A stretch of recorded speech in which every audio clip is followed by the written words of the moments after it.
Hello' everyone সকলোৱে ইংৰাজী পৰীক্ষা হয়তো দি আহিলা আৰু এতিয়া আগন্তুক তোমালোকৰ যি অসমীয়া বিষয়ৰ পৰীক্ষা হ'বলৈ গৈ আছে মেট্ৰিকত অহা সোমবাৰে তো মাজত মাত্ৰ এটা দিন বহুত টেনচন হৈ আছে আমি এটা দিনত আমি কেনেকৈ পঢ়িম এটা দিন বহুত কম দিন হয় তো মই আৰম্ভণিতে সেইটো কাৰণে তোমালোকক কৈছিলোঁ যে অসমীয়াৰ মাজত যেহেতু এটা দিন সময় থাকিব গতিকে আগৰ পৰা তোমালোকে পঢ়ি কমপ্লিট কৰি থৈ দিয়া আজিৰ ভিডিঅ'টো দুটা ভাগত বিভক্ত হ'ব প্ৰথম ভাগটোত পাবা তোমালোকে কিদৰে এটা দিনত তোমালোকে কি বস্তু পঢ়িবা আৰু কি কাম কৰিব নালাগে সেকেন্ড ভাগটোত পাবা তোমালোকে বহিখনত কিদৰে লিখিবা পেপাৰ প্ৰেজেন্টেচন অসমীয়াত বহুত ইম্পৰ্টেন্ট হয় অসমীয়া এনেকুৱা এটা সাবজেক্ট য'ত ব্ৰড কোৱেশ্চন আহে তুমি সকলো এনসাৰ ভালকে লিখিও 80 মাৰ্কস নাপাব পাৰা কিছুমান ষ্টুডেন্টে 100 পাই যাব পাৰে আসামিজ লিটাৰেচাৰ সাবজেক্টত মই নিজেও আজিৰ পৰা 10 বছৰ আগতে 98 মাৰ্কস পাইছিলো মই কেনেকৈ লিখিছিলো মই বহিত কিদৰে উপস্থাপন কৰিছিলো মোৰ বহুত ষ্টুডেন্টে যোৱা বছৰ তাৰ আগৰ বছৰ অসমীয়াত কিছুমানে 100 মাৰ্কসলৈকেও পাইছে তোমালোকে চাব পাৰা হাইয়েষ্ট মাৰ্ক আমি কিদৰে পঢ়িম তোমালোকেও পাব পাৰে একো ডাঙৰ কথা নহয় তোমালোকে যদি ভালকৈ লিখা তোমালোকেও পাব পাৰা তো আমি কেনেদৰে চাও এটা দিন আছে ফাৰ্স্ট কথা একো ভয় খাব নালাগে গোটেই বছৰটো তোমালোকে ভালদৰে পঢ়িছা যিমানখিনি কষ্ট কৰিব লাগে নিজৰ পৰা কৰিছা পৰীক্ষাৰ আগত এটা দিন বন্ধ থাকে 10টা দিন বন্ধ থাকে তোমালোকৰ কাৰণে মেটাৰ কৰিবই নালাগে ইমান দিন যেহেতু পঢ়িছা ইমান একো চিন্তা কৰিব নালাগে প্ৰথম কথা ভয় খাব নালাগে নিজৰ ওপৰত কনফিডেন্স ৰাখা কাৰণ তুমি অকল একমাত্ৰ ষ্টুডেন্ট নহয় অসমীয়াৰ আগত জনে এদিন বন্ধ পাইছা হেনেকে ভাইবা অসমৰ সকলো ষ্টুডেন্টে এদিনে বন্ধ পাইছে গতিকে তুমি যিখিনি ডিফিকাল্টি ফেস কৰিবা প্ৰত্যেকজন ষ্টুডেন্টে কৰিব এই এদিনত তোমালোকে ভয় নাখাই কি কৰিবা জানানে আজি এই ভিডিঅটো চোৱাৰ পৰাই তোমালোকে আৰম্ভ কৰিবা আজি ৰাতিলৈকে মই আজি এটাই কথা কৈছো আজি ৰাতি 11টা বজালৈকে পঢ়িবা ঠিক আছে 11টা মানলৈকে তোমালোকে পঢ়িবা তাতকে দেৰিলৈকে থাকিব নালাগে এই ভিডিঅটো চোৱাৰ পৰাই ৰাতিলৈকে তোমালোকে আজি টাৰ্গেট কৰা অসমীয়া যিখিনি ব্যাকৰণৰ পাৰ্ট আছে সেইখিনি কমপ্লিট কৰি দিয়া তাৰ লগত এছে ইনক্লুড থাকিব কিন্তু এইখিনি আজি কমপ্লিট কৰিয়ে দিয়া এটা কেনেকৈ কৰিবা বহুতে মোক প্ৰশ্ন কৰিব মই এটো আশা কৰিছো তোমালোকে ব্যাকৰণৰ ৰচনা হওক ভাব সম্প্ৰসাৰণ হওক আবেদন হওক বাকি যিখিনি সৰু ব্যাকৰণ 1 নম্বৰীয়া জতুৱা ঠাঁচ বাক্য ৰচনা নক্তবৃত্তি সত্ৰবৃত্তি ছন্দ যিবিলাক বস্তু আছে তোমালোকে হয়তো অলৰেডি পঢ়ি থৈছা আৰু তোমালোকে এতিয়া এই শেষ মুহূৰ্তত তোমালোকে ৰুলছ বিলাক চাব নালাগে ৰিভিজন কৰিব লাগিব প্ৰেক্টিস কৰিব লাগিব প্ৰেক্টিস মই আকৌ কৈছো হাতেৰে লিখি থাকিব নালাগে আজি কি কৰিবা আজি টেষ্ট পেপাৰখন উলিওৱা অসমৰ বিভিন্ন জিলাত যিমান বিলাক গ্ৰামাৰ আহিছে সেইখিনি তোমালোকে চোৱা কাৰোবাৰ ওচৰত যদি টেষ্ট পেপাৰ নাই তোমালোকে আমাৰ মেথছ এণ্ড ফিজিক্স হাব এপটো ডাউনলোড কৰি ৰেজিষ্টাৰ কৰি ল'বা ডেসক্ৰিপচনত লিংক থাকিব তাত তোমালোকে ফ্ৰী মেটেৰিয়েলছত যাবা ওপৰত থাকিব মেনুত ফ্ৰীতে পাবা সব টেষ্ট পেপাৰ সব পিডিএফ বিলাক ডাউনলোড কৰি চাব পাৰিবা অসমীয়া এই টেষ্ট পেপাৰ যিমান বিলাক তোমালোকৰ বিভিন্ন জিলাত যিমান বিলাক গ্ৰামাৰ পাৰ্ট আহিছে গোটেইখিনি চোৱা ওপৰৰ পৰা চাই যাব কোৱা নাই এবাৰ ৰিভাইজ কৰি যাবা কেনেকৈ মই ধৰা এইটো বস্তু ওলালো বিপৰীত শব্দ লিখিব আহিছে মই লিখি নাথাকো মই জাস্ট চাম ইয়াৰ বিপৰীত শব্দটো এইটো মই জানো হৈ গল এইটো শব্দ জানো ঠিক আছে কিবা এটা যদি নাজানা পালা লগে নোট কৰা নাজানাটো লগে সৰু এখন বহিত লগে নোট কৰা আৰু তাৰ এনসাৰ লগতে বিচাৰিব চোৱা কিতাপত চোৱা নাপালে নিজৰ স্কুলৰ টিচাৰক ফোন কৰা খালি নাজানা প্ৰশ্নটো লগতে এনসাৰ উলিওৱা গোটেইখিনি ৰিভিজন কৰা তেনেকৈ ঠিক তেনেকৈ আবেদনখিনিও কৰা আবেদনখিনি ওপৰৰ পৰা চোৱা এইটো আহিলে মই এনেকৈ লিখিম মোষ্ট ইম্পৰ্টেন্ট ৰচনা এতিয়া টেষ্ট পেপাৰত ৰচনা বহুত পাবা মই তোমালোকক অসমীয়া ৰচনা 5খন কমন দিছিলো ঠিক আছে সেই 5খন তোমালোকে কি কমন যদি তোমালোকে নাজানা ডেসক্ৰিপচনত মই ভিডিও লিংকটো দি থৈ দিম অসমীয়াৰ কমন এছে সেই 5খন চাই যোৱা পৰীক্ষাৰ আগত মোৰ মতে তাৰ পৰা আহিব পাৰে কিন্তু তোমালোকে এই 5 যিসকল ভাল ষ্টুডেন্ট সেই 5খনৰ উপৰি আৰু কিছুমান ৰচনা চোৱা 10খন মান চাই যোৱা ঠিক আছে এক্সট্ৰা যদি আৰু 5খন চাব পাইছা ভাল আৰু যদি তুমি 5খন মোৰ ৰচনা 5খন চালা আৰু বেলেগ এতিয়ালৈকে চোৱা নাই চাব নালাগে আগৰ 5খন যি চালা সেইখিনিয়ে চাই যোৱা বেলেগ চাব নালাগে এইখিনি বস্তু ৰাতিলৈকে কমপ্লিট কৰা ৰচনা আবেদন আৰু ভাব সম্প্ৰসাৰণ এইখিনি তোমালোকে লিখি প্ৰেক্টিস কৰি আজি থাকিব নালাগে কি কৰিবা এক প্ৰথম ৰচনাখন ধৰা বহিখন জপোৱা মনত পেলোৱা এটো আহিলে এটো লিখিম ইয়াৰ পিছত এটো লিখিম মনত যদি পৰা নাই এবাৰ ৰিভিজন কৰা 10 মিনিট ৰচনাখন পঢ়া কিতাপখন জপোৱা 5 মিনিট মনত ভাবা যি পঢ়িলা মনত আনা ভিজুৱেলাইজ কৰিবা লিখাতকে ভিজুৱেলাইজ কৰিলে মনত বেছিকৈ ৰয় মই যিমান নটিস কৰিছো মই এনেকৈ কৰিছিলো হেতু কৰা ঠিক তেনেকৈ আবেদনখন কৰিবা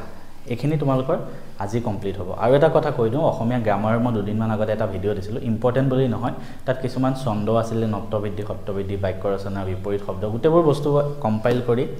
PDF এটা দিছিলোঁ ভিডিঅ' লিংকটো মই ডেছক্ৰিপশ্যনত দি থৈ দিম তোমালোকে চাই ল'ব পাৰিবা এইখিনি আজি হ'ল নেক্সট আমি কাইলৈ কি কৰিম কাইলৈ তোমালোকে গোটেইখিনি কমপ্লিট কৰিব লাগিব ব্যাকৰণ বাদ দি গোটেইখিনি যি ইমান থাকে ব্যাকৰণ বাদ দি গোটেইখিনি ৰাতিপুৱা পৰা বহি যোৱা আজি ৰাতি 11টাত শুবা ৰাতিপুৱা 7টাত উঠিলা ধুনীয়াকৈ ইমান বেছি টোপনি ক্ষতি কৰিব নালাগে বা 6টাত উঠিলা একদম টেনশ্যন ফ্ৰী হৈ বহা তোমালোকে গোটেই বছৰটো কষ্ট কৰিছা গোটেই বছৰটো যিমান কষ্ট কৰিলা তাৰ ফল আহিবই মই কৈছোঁ তো টেনশ্যন ফ্ৰী হৈ কাইলৈও টেষ্ট পেপাৰ সলভ কৰিব নালাগে বহি বহি 3 ঘণ্টা সময় লৈ বহুত কৰিলা অলৰেডি যোনে কৰিছা কিন্তু কাইলৈ দিনটো অকল ৰিভিজন কৰা ফাৰ্ষ্ট ধৰা প্ৰোজ পাৰ্টৰ গদ্যখিনি পঢ়িবা প্ৰথম গদ্যখিনি টাৰ্গেট কৰা খতম কৰিবলৈ নেক্সট পদ্যখিনি টাৰ্গেট কৰা তোমালোকে কি কৰিবা জানানে গোটেই যিমানকেইটা টোটেল পাঠ আছে ধৰা মই নিজে নাজানো কিমান কেইটা পাঠ আছে মই চোৱা নাই বাৰু সিলেবাছ মই অসমীয়া টিচাৰ নহয় গদ্য আৰু পদ্য মিলি টোটেল কেইটা পাঠ আছে মই ধৰি ল'লোঁ 10টা পাঠ আছে তুমি ডিভাইড কৰি দিয়া কেনেকৈ আমি ৰাতিপুৱা 7টা বজাৰ পৰা কাইলৈ ৰাতিপুৱা 7টা বজাৰ পৰা মই ধৰা ফাৰ্ষ্ট 9টালৈকে পঢ়িলোঁ 2 ঘণ্টা হ'ল ব্ৰেকফাষ্ট কৰি 1 ঘণ্টা গেপ ল'লোঁ 10টাৰ পৰা 1টালৈকে কিমান হ'ল মোৰ 5 ঘণ্টা আকৌ লাঞ্চ কৰি আমি 1 ঘণ্টা গেপ ল'লোঁ 5 ঘণ্টা হৈ আছে 3টাৰ পৰা ধৰা পঢ়িলোঁ আকৌ 5টালৈকে 2 ঘণ্টা হ'ল 7 ঘণ্টা 5টাৰ পৰা আকৌ গেপ ল'লোঁ 6টাৰ পৰা 10টালৈকে পঢ়িলোঁ 7 4 11 টোটেল 11 ঘণ্টা পাবা বা মই 10-11 ঘণ্টা ধৰিলোঁ 10টা চেপ্টাৰ 10 ঘণ্টা ডিভাইড কৰি দিয়া এটা চেপ্টাৰ 1 ঘণ্টাকৈ পঢ়ি যাব ঠিক তেনেকৈ টোটেল যেটা চেপ্টাৰ আছে টোটেল যিমান তুমি সময় পঢ়িবা ডিভাইড কৰি দিয়া সেইটো হিচাপত টাৰ্গেট বনোৱা এইটো ইমানখিনি সময়ত এইটো চেপ্টাৰ খতম কৰিম এটা চেপ্টাৰ খতম কৰা 5 মিনিট গেপ ল'ব পাৰা তাৰপিছত এটা চেপ্টাৰ খতম কৰা আকৌ অকণমান উঠি গৈ আকৌ অকণমান গেপ লোৱা এতিয়া সেই 1 ঘণ্টা বা আধা ঘণ্টা সময়ত চেপ্টাৰটো কেনেকৈ কমপ্লিট কৰিবা চোৱা পাঠটো অলৰেডি তুমি পঢ়া আছে ইম্পৰ্টেণ্ট পইণ্টবিলাক হাইলাইট কৰা আছে সেইখিনি ওপৰে ওপৰে চাই যোৱা তাৰপিছত কি কৰিবা কিতাপৰ পাঠত যিমানকেইটা প্ৰশ্ন আছে ঠিক আছে সেইখিনি তুমি কিতাপখন জপাই লৈ তুমি মনত আউৰাব চেষ্টা কৰা ঠিক আছে মনত আউৰোৱা যে এইটো আছিলে এনেকুৱা এইটো এনসাৰ এনেকুৱা আছিলে বহিখন জপাই মই যেনেকৈ ৰচনাখন ৰিভিজন কৰিব দিলোঁ তেনেকৈ সেনেকৈ আউৰোৱা তাৰপিছত কি কৰিবা টেষ্ট পেপাৰখনৰ পৰা চাই থাকিব যদি সময় নহয় মোৰ মতে সময় নহ'ব তোমালোকে কুৱেশ্যন বেংকখন উলিওৱা তাত প্ৰিভিয়াছ ইয়াৰ যিমানবিলাক কুৱেশ্যন আহিছে সেই চেপ্টাৰটোৰ পৰা সেইখিনি তুমি এবাৰ মনত ৰিভাইজ কৰা মুখত ৰিভাইজ কৰা ঠিক আছে কিবা এটা যদি পাৰা নাই এনসাৰটো লগে লগে চাই লোৱা কিন্তু লিখি থাকিব আজি সময় নাই আজি লিখি কি কৰিবা আজি লিখি এনসাৰটো বনালে কেতিয়া পঢ়িবা আকৌ আজি মুখত ৰিভাইজ কৰা কুৱেশ্যন বেংকখন প্ৰথম কিতাপৰ প্ৰশ্নকেইটা ৰিভাইজ কৰা তাৰপিছত কুৱেশ্যন বেংকখন যিমান জল্দি পাৰি আধা ঘণ্টা 45 মিনিট তুমি যিমান টাইম ডিভোট কৰিছা সেইটোত তেনেকৈ গোটেইখিনি তোমাৰ আজি কমপ্লিট হৈ যাব আজি ৰাতি ভাত খাবা ধুনীয়াকৈ 10টা মানত ভাত খোৱাৰ পিছত কোনো পঢ়িব নালাগে টেনশ্যন ফ্ৰী হৈ শুই যোৱা যিমান পঢ়িলা আজি নহয় কাইলৈ কথা কৈছোঁ কাইলৈ ৰাতি যিমান পঢ়িলা ৰাতি ভাত খাই ধুনীয়াকৈ শুই যাবা একদম টেনশ্যন ফ্ৰী হয় নেক্সট দিনা ধুনীয়াকৈ এক্সামত গৈ বহি লিখি আহিবা মই কৈছোঁ তোমালোকৰ বেষ্ট এক্সাম হ'ব প্ৰশ্ন সহজ আহিব মনত কনফিডেন্স ৰাখা এটাই ভাবিবা অসমীয়া বুলি একো ইমান ভয় লগা ছাবজেক্ট নহয় বহুতে 100 পায় মই নিজে তোমালোকৰ আগত যোনটো মানুহ ৰখি আছে মই ইমান ভালকৈ লিখিবও নোৱাৰোঁ লিটাৰেচাৰ মই ইমানো ষ্ট্ৰং নাছিলে মই 98 পাই আহিছোঁ মই নিজে ছায়েন্সৰ হয় মই মেথছ ভাল পাওঁ ছায়েন্স ভাল পাওঁ মই অসমীয়াত 98 পাই আহিছোঁ তোমালোকে কিয় নোৱাৰিবা তোমালোকেতো গোটেই বছৰটো কষ্ট কৰিছা নিশ্চয় পাবা এতিয়া আমি কথা পাতিম যে কেনেকৈ বহিখনত লিখিব লাগে দুটামান পইণ্ট কওঁ সেইকেইটা নোট কৰি ৰাখিব পাৰা বা মনত ৰাখি যাব পাৰা প্ৰথম কথা লগতে কৈ দিছোঁ আবেদন আৰু ভাৱ সম্প্ৰসাৰণ আহে আবেদনখন বেছি প্ৰায়ৰিটি দিবা আবেদন লিখিবা মোৰ মতে মই নিজে হোৱা হ'লেও আবেদন লিখিলোঁ আবেদনত ফুল মাৰ্কছ দিব কাটিবই নোৱাৰে নম্বৰ যদি শুদ্ধকৈ লিখা ভাৱ সম্প্ৰসাৰণত নম্বৰ কাটি দিব পাৰে গতিকে আবেদন তুমি লিখিবা আৰু আবেদন লিখোঁতে তোমালোকে ডেট তাৰিখটো লিখিবা প্ৰতি মাননীয় কালে লিখিছা সেইটো লিখিবা বিষয়টো লিখিবা বডিটো লিখিবা মহোদয় এইটো হয় তাৰপিছত তলত ইতি আপোনাৰ একান্ত বাধ্য ছাত্ৰ বা সম্পাদকলে লিখিলে কিবা এইটো হয় এনেকুৱা জেগাৰ এড্ৰেছ লিখিবা ঠিক আছে এইখিনি বস্তু তোমালোকে আবেদনখনত লিখিবা আৰু আবেদনৰ এই প্ৰত্যেকটো পইণ্ট মই যি ক'লোঁ চবতে নম্বৰ থাকে ঠিক আছে এটা বস্তু মিছ নকৰিবা বহুতে সুধিব পাৰে আবেদনত নিজৰ নামটো দিম নে নিজৰ নাম নিদিবা ইতি ক বুলি লিখি দিলা ক মহাবিদ্যালয় এনেকৈ কিবা লিখি দিবা একো নাই নাম নিদিবা তাৰিখ দিব পাৰা পৰীক্ষা যিটো ডেটত থাকিব সেইটো ডেটৰ তাৰিখ দিব পাৰিবা আৰু বহুতৰ এইটো প্ৰশ্ন থাকে দীঘল প্ৰশ্ন এটা আহিলে ঠিক আছে এটা দীঘল মই উদাহৰণ দিছোঁ এক সৰু উদাহৰণ এটা দিছোঁ নৱকান্ত বৰুৱাৰ ছদ্মনাম কি হয় ঠিক আছে নৱকান্ত বৰুৱাৰ ছদ্মনাম কি হ'ল কিতাপত নাথাকিব পাৰে মই উদাহৰণ দিছোঁ তোমালোকে কিছুমানে লিখিব এখুত ককাইদেউ, কিছুমানে লিখিব নৱকান্ত বৰুৱাৰ ছদ্মনাম হ'ল ডেছ এখুত ককাইদেউ। তোমালোকে কোনটো ফলো কৰিবা জানা? সেকেন্ডটো, নৱকান্ত বৰুৱাৰ ছদ্মনাম হ'ল ডেছ এখুত ককাইদেউ। ফুল লাইনটো লিখি দিবা, তেতিয়াহে ভাল নম্বৰ পায়। মই আকৌ কৈছোঁ, তেতিয়াহে পৰীক্ষা যোনে বহিখন চাই তেওঁ ভাল নম্বৰ দিব। ডাইৰেক্ট লিখি দিলেও নম্বৰ কিছুমানে নাকাটে, কিন্তু কেতিয়াবা তেওঁৰ ওপৰত বেয়া ইম্প্ৰেশ্যন আহি যায়। মানে পিছৰ যিকেইটা ব্ৰড কুৱেশ্যন লিখিবা সেইকেইটা নম্বৰ কাটি দিব পাৰে। গতিকে আৰম্ভণিৰ পৰাই তেওঁৰ ওচৰত ভাল ইম্প্ৰেশ্যন গোটাই আনিবা। আৰু এটা কথা, যিখিনি ডাঙৰ দীঘল প্ৰশ্ন সেইখিনি পিছলৈ লিখিবা। যিখিনি 1 নম্বৰীয়া গোটা গোটা প্ৰশ্ন সেইখিনি আগত লিখি দিয়া। সেয়া লাগিলে প্ৰথম 1 নম্বৰীয়া প্ৰশ্নখিনিয়ে হওক বা পিছৰ গ্ৰামাৰ পাৰ্টটোৱে হওক, সেইখিনি আগত লিখি দিয়া। যিখিনি জানা, ঠিক আছে, সেইখিনি আগত লিখি দিয়া। 1 নম্বৰীয়াখিনি, দীঘলীয়া প্ৰশ্নখিনি পিছত লিখা। খেলি মেলিকৈ লিখিলেও নম্বৰ নাকাটে, এইবিলাক একো টেনশ্যন নাই। চব এনেই মানুহে ভয় খাই খেলি মেলিকৈ লিখিলে 1 নম্বৰটো লিখিলোঁ, তাৰপিছত 10 নম্বৰটো লিখিলোঁ, নম্বৰ কাটিব নেকি? নাকাটে। কিন্তু তুমি সেনেকৈ লিখিবা। প্ৰথম তুমি জানা প্ৰশ্নখিনি লিখি লিখি গৈ থাকিলে যোনে বহি চাই তেওঁৰ মনত ভাল ইম্প্ৰেশ্যন আহি যায়। পিছত যিকেইটা দীঘলীয়া প্ৰশ্ন লিখিবা তাত ফুল মাৰ্কছ দি দিব।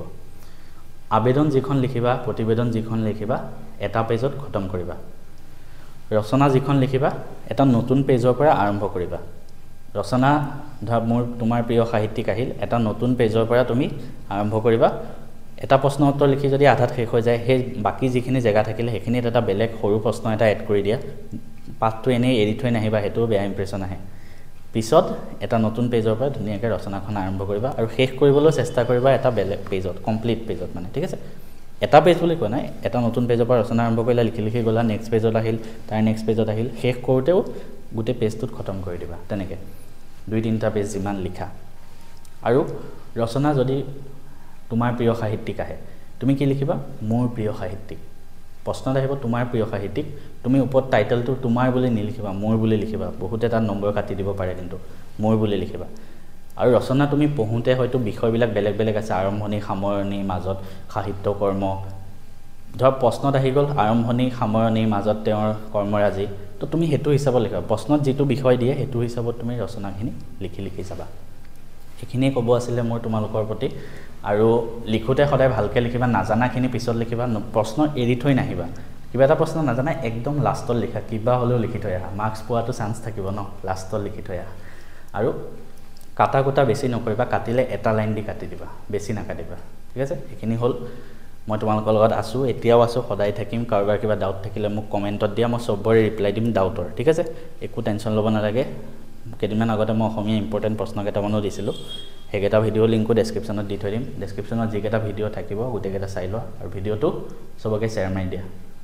নিজৰ ভাল হওক, নিজৰ লগৰকেইটাৰো ভাল হওক, শ্বেয়াৰ কৰি দিয়া। Thank U.